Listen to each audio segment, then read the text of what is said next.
The 2012 edition of the Stakeholder was held on 15th May 2012 at the Serena Hotel in Nairobi. The staff showcased the various programs that the Legal Resources Foundation supports through a marketplace presentation. Stakeholder comments at the roundtable are usually welcome as a way of getting feedback with a view of creating improvements. I'm just thinking to what extent you would want to expand this, especially considering your governance program, so that you also include issues of voter education and civic education, so that you go beyond. We have the paralegal support network. Once we've trained the paralegals in the different areas, we encourage them to form networks. I will share with you 2 success stories and 1 story of change. Ilikuwa mwaka wa 2010 wakati ambapo nilishikwa mwezi wa 3 on 30th. Nikashikwa, complainer wangu alikuwa rafiki wangu, vile imeelezewa sitarudia tena. Nikapelekwa Central Police Station. Nikakuwa accused ya kwamba nimefanya robbery, it was robbery stroke 1. On 1st April nikapelekwa kotini. Nikakuwa charged na hiyo robbery stroke 1, nikapewa cash bill 1,100. Singeweza kutoa hiyo maanake sikuwa nayo. Ikabidi nielekezwe mpaka Lang'ata. Kukaa after 1 month, hiyo April sasa kufikia May, nikaanza kuelezea na wenzangu, akaniambia kuna mtu anaingianga hapa anaitwa paralegal.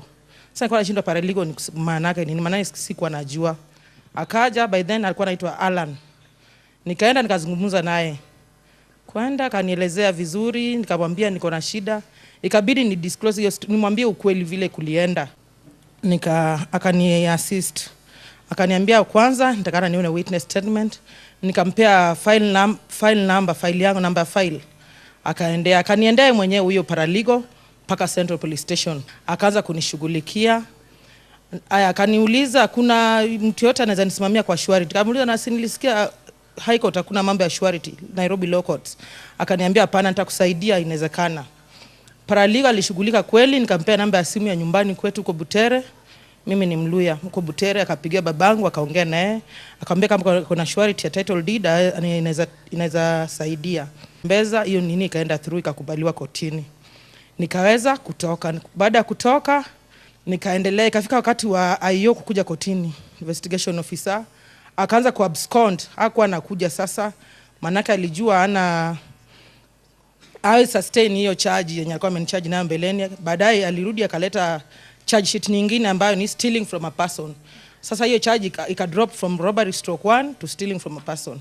Sasa hizo ndio vitu tulikuwa tunafanya na abscond. Ikafika mahali akatumiwa warrant of arrest. Ndio ikabidi akakuja sasa. Lakini wakati huo sasa nilikuwa nje, kwa nimeshatolewa na title deed. Akakuja ndio tukakesi.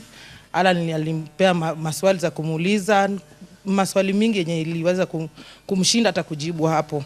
Nikaambiwa nimekuwa acquitted under section 87 due to lack of enough evidence.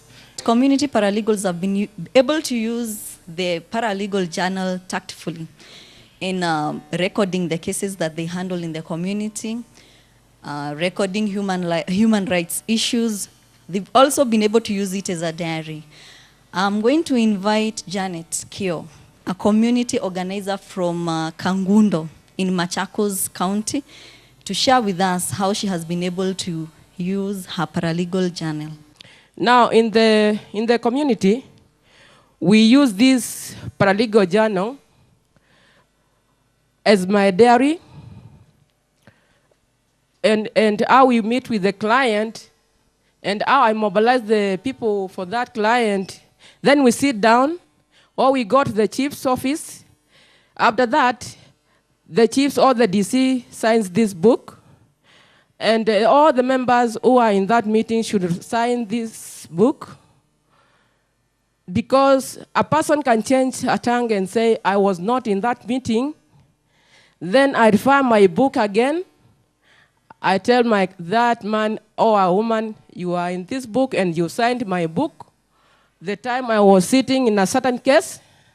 So I use as a diary. And it's good, also it's like a file, because when I write in these books, I can throw away this book, but this one is very, very important. Where I keep my ID is where I keep this book. So I have to take care of it. This is my office. I can go to the DC's office. There is a stamp for DC office. There is stamp for IEBC. Like last month, I was working with IEBC for 9 days as a cashier.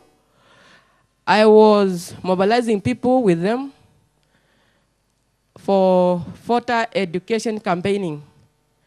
There's a report in the office for Legal Resources Foundation. My pictures, they are in the office.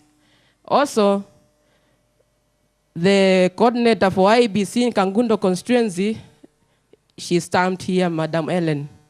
So this is a good book while we are in the field. At Komarok, this case I received on 24th of April 2011 through our client. The land was at Donyo Sabuk, Komarok, Block 1. Number is 1843-6, and it was 1 acre. Madam Dionisia bought the land at 95,000, but the owner who sold the land wanted to return the money back and to sell for 600,000 and return the 95,000 to Madam Dionisia. Madam Dionisia came to me, and I requested my colleague, Mr. Daniel, to sit for this case. We went up to the district surveyor, Machakos, to look for them some mutation which they were saying the mutation will get lost. I went to Mr. Musau. Mr. Musau is the district surveyor in Machakos. Mr. Musau asked me, where does I come from? From Human Rights Office, and this is the land office. I told Mr. Musa we work together to help the community. So I'm here so that we can help Madam Dionisia. Right now, Madam Dionisia, she has a Title D from our work. So that is a successful. Madam Dionisia saizi ako kwa maternity na ako na title alipata last week from Mr. Musau's office. Nucleus Children Trust is an organization based in Lugali constituency in Kakamega County. The organization works towards defending human rights in the community, and particularly the rights of the vulnerable children, widows, and persons living with disability. And with us today is the Executive Director of Nucleus Children Trust, Karaoke. He's going to share with us their journey towards sustainability. After being trained or having been trained by Legal Resources, that is in 2006, I was inspired by the core values of the organization, and that is networking, equity, integrity, and solidarity with the vulnerable persons. And that's where I began my job. We were given a lot of exposure by the Legal Resources Foundation. All the baselines as human rights researchers, I was involved.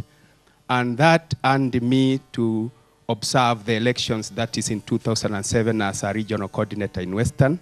And I believe I did a very good job. After working with the government, I told you life was not the same. Immediately we started working with LRF. We used to do confrontation with government officials. But after 2006, we started working together, collaborating.